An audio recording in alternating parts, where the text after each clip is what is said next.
que es la universidad de la vida, que digo yo. El camino, aquí ahora nos dan un título, la Compostela, es como la universidad, te dan un título, pero luego lo tienes que aplicar. Puedes conocer gente de cualquier parte del mundo, además de descubrir las distintas aldeas, distintas culturas, la comida tradicional de aquí, y al final llegas aquí a esta plaza que es la guinda del pastel.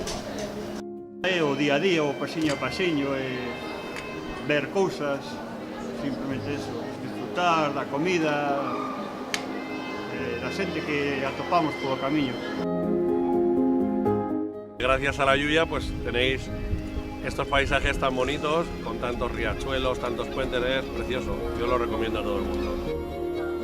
Mi primer camino pues me impactó tanto que lo he repetido 1, 2, 3, hasta 6 veces cada año, porque la primera vez tenía 46 años, o sea que he recuperado todo lo que no hice antes.